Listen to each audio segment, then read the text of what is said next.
Ya, yang pertama saya akan memandu acara ini. Saya sebagai Sekretaris DPC PDI Perjuangan Kota Bekasi, Ahmad Faisal Hermawan, anggota DPRD Kota Bekasi.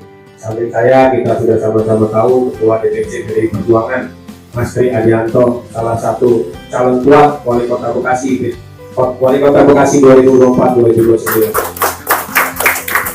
Kemudian hadir juga Ketua fraksi kami, ini Bang Polwan Nababan, Ketua fraksi PDI Perjuangan Kota Bekasi, alhamdulillah terpilih lagi menjadi anggota DPRD Kota Bekasi. Kemudian hadir Bang Heri Purnomo, ini juga Wakil Ketua DPC, anggota DPRD Kota Bekasi.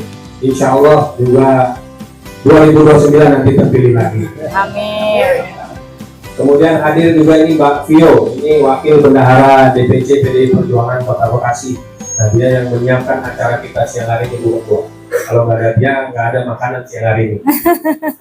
Kemudian hadir ini ada Bang Haji Anton. Nah, ini caleg DPRD Kota Bekasi terpilih dari Bantar Gebang Mustika Walumbu. Saya rasa itu perkenalan dari kami. Mohon maaf kalau masih ada keterlambatan dari teman-teman. Sebelum kita mulai acara lebih jauh lagi, kita mau dengar maksud dan tujuan dari silaturahmi teman-teman PSI ke Kota Bekasi, dan Ibu Ketua yang menjelaskan. Setelah itu biar Pak Tri menjawab dari Ketua PSI Kota Bekasi ini. Saya rasa ini hal yang cukup bagus menjelang Pilkada Kota Bekasi. Silaturahmi antar partai politik perlu kita bangun, betul ya? Perlu kita saling bersinergi, karena yang membangun Kota Bekasi rasanya tidak bisa kami PDI Perjuangan sendiri. Kita harus bersama-sama. Apalagi PSI 2024 berhasil mendapatkan 2 kursi di DPRD Kota Bekasi. Rasanya 2 kursi ini juga kami perlukan untuk bekerja sama nanti di parlemen. Jadi ini hal yang baik, ini hal yang bagus. Kita bersinergi, kita membangun. Harapannya juga bisa bersama-sama berjuang nanti di eksekutif bersama-sama Pak Tri dan nanti calon wakil wali kota yang akan kita usung bersama. Saya rasa itu pembuka dari saya. Kita persilakan pada Ketua DPD PSI Kota Bekasi untuk menyampaikan maksud dan tujuan dari silaturahmi politik siang hari ini. Mudah-mudahan tidak hanya hari ini, ke depan kita bisa membangun kerjasama politik di legislatif maupun di eksekutif di Kota Bekasi. Saya persilakan kepada Ibu Ketua DPD PSI Kota Bekasi. Bismillahirrahmanirrahim. Assalamualaikum warahmatullahi wabarakatuh. Selamat siang, salam sejahtera kita untuk kita semua. Om Swastiastu, Namo Buddhaya, salam kebajikan. Shalom, Rahayu, Rahayu, Rahayu. Sebelumnya, yang kami banggakan, yang kami hormati, Ketua DPC PDI Perjuangan Kota Bekasi, beserta, kalau di PSI panggilannya Bro Sekjen, jadi mohon maaf kalau dipanggilnya Bro Sekjen ya Bang Faisal. Jadi Bro Sekjen beserta jajaran pengurus DPC PDIP Kota Bekasi. Berikut juga di sini juga ada yang saya banggakan, kader-kader kita saya, pengurus-pengurus saya, jajaran DPD PSI Kota Bekasi. Ada Sekjen Bro Ranto, ada Wakil Ketua Bro Ferry. Wakil ketuanya ada 2, yang satu lagi izin ke Amerika healing karena gagal nyalek kemarin. Jadi butuh liburan dia. Di sini juga ada wakil sekretaris, ada 2-duanya hadir, ada Bro Ferry, ada Bro Vicky, ada bendahara yang kebetulan Dewan terpilih 2024-2029, si Sieni, ada wakilnya juga ada Bro Heri, dan yang satu lagi sedang keluar kota. Dan tak lupa juga nih pengurus-pengurus saya jajaran ketua-ketua DPC kalau di PSI tingkat kecamatan. Pak Ketua, ya, jadi ada ketua-ketua DPC dengan direktorat. Direktorat itu memang di bawahnya DPD PSI Kota Bekasi. Selebihnya juga teman-teman media, terima kasih banyak atas waktunya. Hari ini kita cukup semangat banget kalau disuruh anak-anak ini kalau disuruh datangnya cuma 3, yang lain komplain soalnya Pak Ketua. Kenapa sih kalau Ketua ngajak 5 kita kan juga mau ngikut gitu. Iya. Apalagi dengernya mau ke PDIP, wah itu banyak banget. Mudah-mudahan merahnya keluar dari sini nggak ketukar ya. Makanya kita tandain dengan kita bawa mawar. Jadi teman-teman media biar nggak ketukar dari belakang. Kedatangan kami hari ini adalah pertama kalinya juga mungkin PSI Kota Bekasi bersilaturahmi ya Pak Ketua, yang saat ini dipimpin oleh Pak Ketua di PDI Perjuangan Kota Bekasi.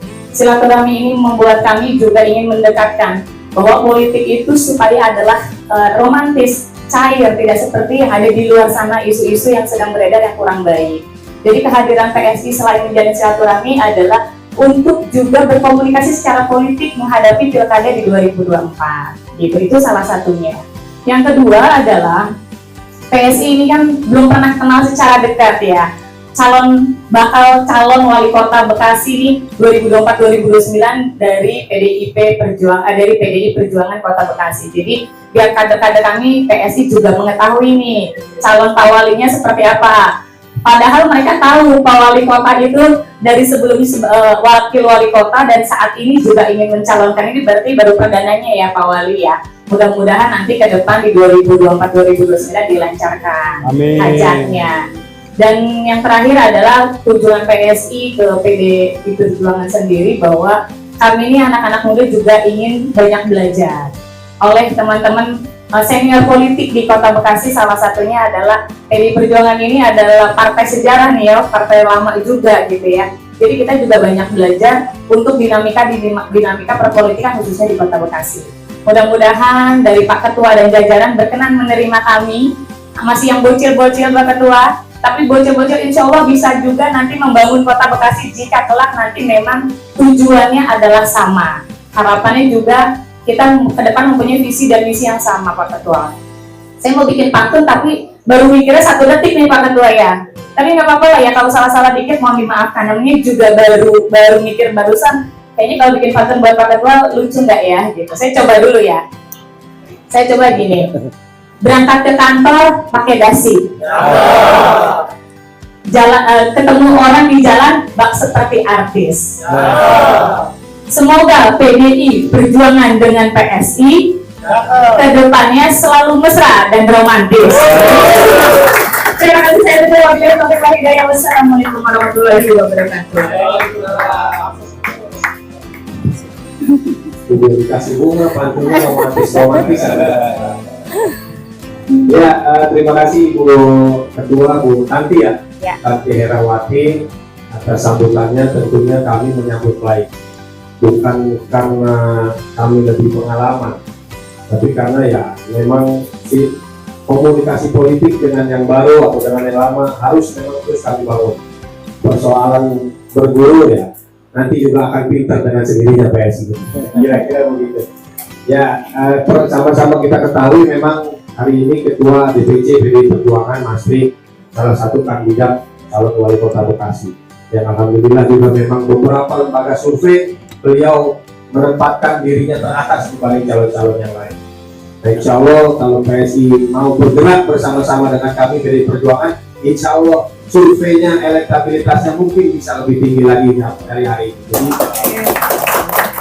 tentunya hadirnya teman-teman PSI hari ini, ya, mohon maaf kalau memang penyambutannya juga kurang baik. Nanti kita sudah siapkan bakso dan es teler demi menghangatkan suasana siang hari ini ya Mas ya. Menghangatkan dan mendinginkan. Menghangatkan dan mendinginkan.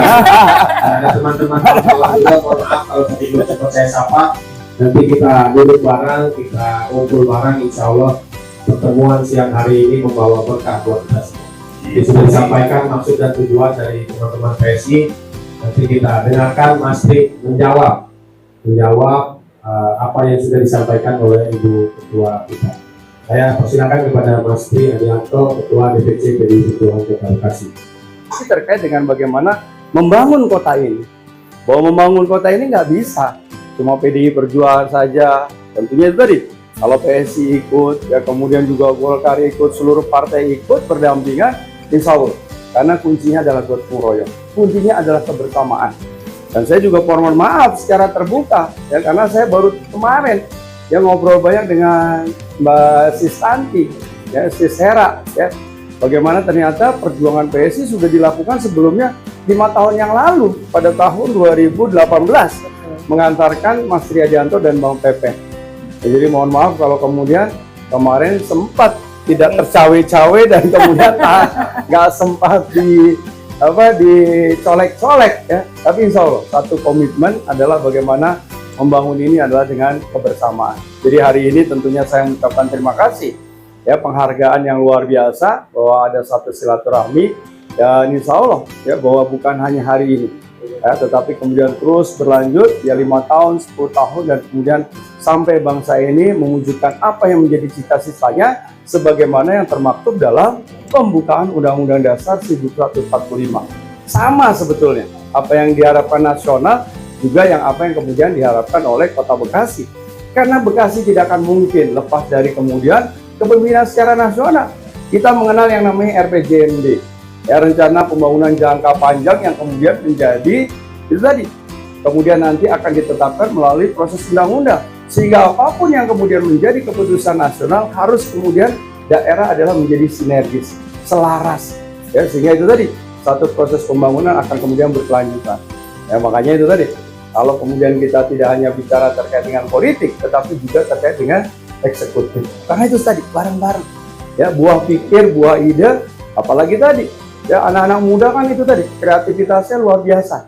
Sama dengan tagline-nya Mas Triadianto. Keren.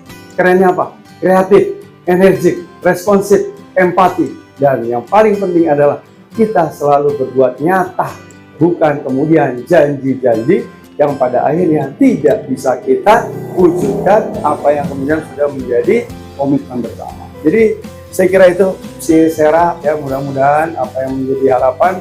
Dan yang namanya pemilihan kepala daerah adalah satu pesta demokrasi. Jadi dibuatnya senang-senang.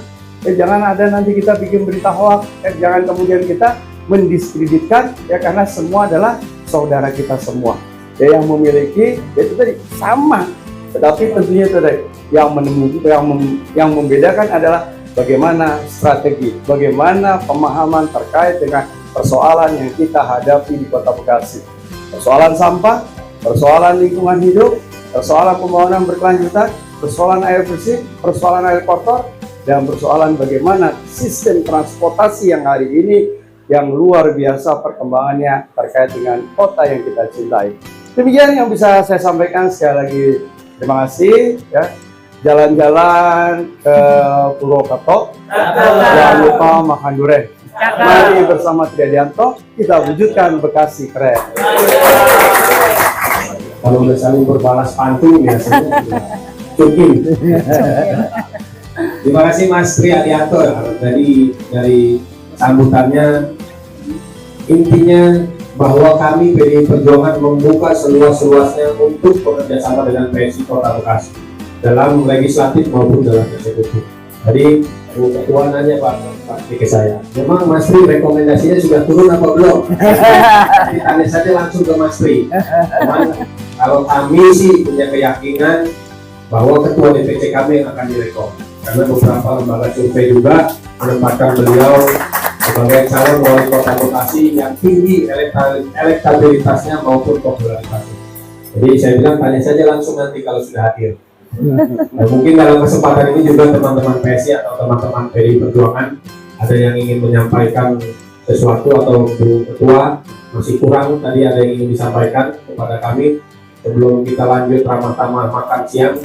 Saya persilakan dulu teman-teman PSI atau Ketua atau Mas Tri mau menjawab pertanyaan Ibu Ketua, apakah rekomendasinya sudah turun atau belum?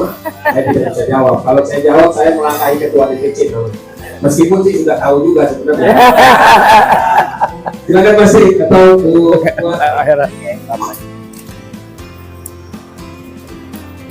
Terima kasih Bro Sekjen. Jadi betul tadi sambil ngobrol nih Pak Ketua, saya tadi tanya, kan yang kita tahu ya teman-teman PSI gitu ya, semuanya tahu bahwa PDI Perjuangan ini nih ada 2 balon soalnya gitu.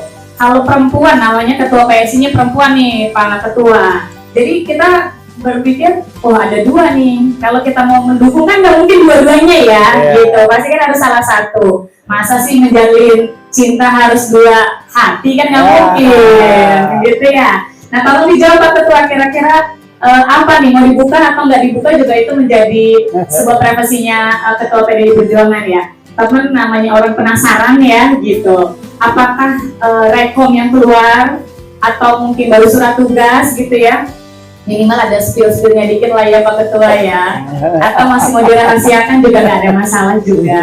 Yang penting satu sama lain biar sama-sama tahu gitu ya. Kalau di PDI Perjuangan ini kan jawaban-jawabannya banyak sebenarnya. Kalau di PSI mudah-mudahan bisa mengikuti juga nanti ya 2029. Siapa tahu kalau wali kotanya PDI Perjuangan wakilnya dari PSI gitu ya. Ya, mudah-mudahan. Silakan Pak Ketua, terima kasih. Ini pertanyaan ini sama dengan pada saat istri saya menanyakan, apakah kamu mencintai aku gitu ya? Tapi dengan senyuman saya kira itu adalah merupakan jawaban. Ya. Jadi saya kira hari ini saya akan menjawab dengan tersenyum ya.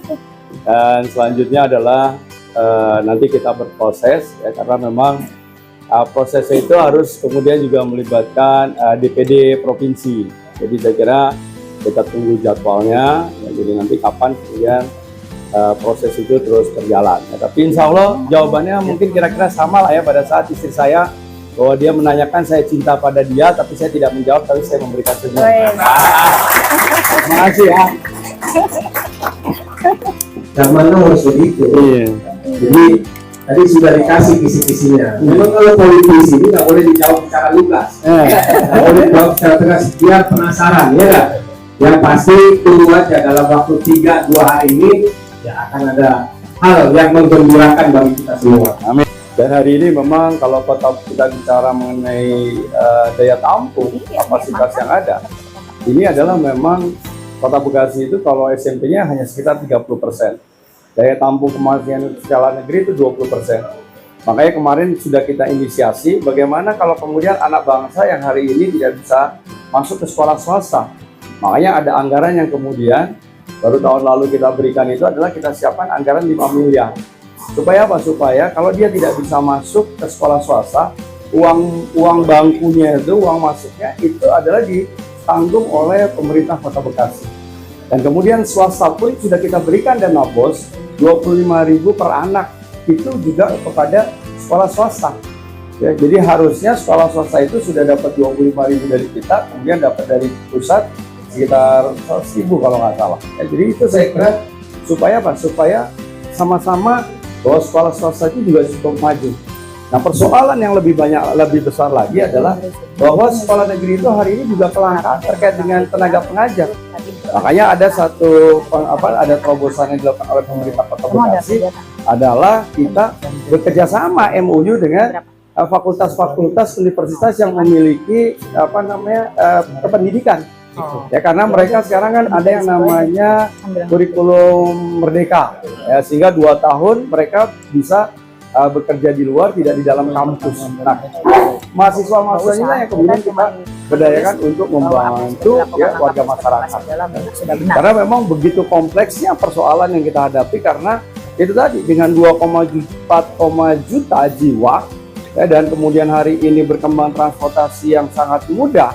Ya, 1 kali 24 jam ini Kota Bekasi nggak berdenyut nih. Denyut jantungnya tuh terus bergerak. Ya. Oleh karena itu memang akan banyak kita akan menghadapi persoalan-persoalan seperti itu. Belum lagi kalau kita lihat banyak kemudian warga kampung, bukan perumahan, yang mereka tidak memiliki misalnya terkait dengan ruang terbuka hijau. Makanya pada waktu saya 2 tahun terakhir kita membangun yang namanya saving land. Membeli tanah-tanah yang kita peruntukkan buat masyarakat kampung agar mereka memiliki tempat ruang ya, untuk apa? Untuk mereka berkumpul, bersilaturahmi, beranjak sana. Supaya apa? Supaya masyarakat kita open mindset ya, mereka berpikirnya bahwa terbuka. Nah, kalau sudah ada terbuka itu tadi akan muncul ikutsertaan warga masyarakat, termasuk bagaimana memberdayakan LPM dan BKM ya, bahwa mereka sebagai objek dan subjek pembangunan. Ya, tahun lalu sebelumnya kita kasih sekitar 200 juta. Nah, tahun ini kita kasih 420 juta. Kita targetkan mungkin nanti ke depan, 5 tahun ke depan, LPM BKM mereka bisa mengelola sampai 1 miliar. Karena apa? Ternyata dari sisi kegiatan mereka lebih bagus, dari sisi penghematan efisiensi juga terjadi. Karena kalau yang dilakukan oleh masyarakat, mereka tidak perlu harus pakai bendera. Ya, kalau ada hari ini kita bisa tuh, ya, keluar uang 10% untuk pemilihan bendera, 10% untuk bayar pajak dan lain sebagainya. Ya, jadi inilah saya kira terobosan bagaimana membangun kota yang kita cintai. Jadi kesehatan, pendidikan, saya kira itu sudah menjadi tujuan pokok yang harus kita selesaikan. Ya, karena itu adalah menjadi tugas dasar yang harus kita selesaikan. Ya, tadi itu adalah bagaimana kita membangun, ya kita menghadapi persoalan terkait dengan pembangunan berkelanjutan, itu tadi karena kemudian investasi orang masuk ke Kota Bekasi sungguh luar biasa. Coba bayangkan apartemen yang ada itu sekarang menggunakan airnya masih air tanah. Kalau kemudian kita tidak siapkan air bersihnya, ya, semakin langka potensi nanti terjadi kebanjiran, terjadi kelangkaan air, itu akan kita hadapi. Ya, sampah yang kemudian hari ini kalau kita tidak pikirkan, itu akan menjadi, kalau saya masih bilangnya darurat, tapi kalau kemudian Pak Ketua Bappenas ya, yang menyatakan bahwa kalau mau melihat neraka, kalau melihat kiamat, itu lihat tanda-tandanya Bantar Gebang. Coba bayangkan, sudah luar biasa ya, Bantar Gebang sudah dipresentasikan tanda-tanda kiamat kalau melihatnya di Bantar Gebang, karena kerusakan ekologi yang demikian luar biasa ya. Nah, saya kira kalau wakil ya Pak Ketum ya, jadi 100 hari itu kan hanya sebagai unsur politikisasi ya, tetapi yang lebih penting adalah bagaimana membangun kesinambungannya. Yang penting adalah garcepnya, karena kita pada saat itu kita menghadapi pada saat pelantikan nanti sekitar bulan Maret ya, kita akan menghadapi musim penghujan ya. Saya kira kita akan coba lebih optimalkan terkait dengan penanganan terkait dengan jalan, juga dengan infrastruktur yang hari ini menjadi sangat luar biasa yang dihadapi oleh warga masyarakat. Nah, jadi saya kira itu yang bisa saya sampaikan.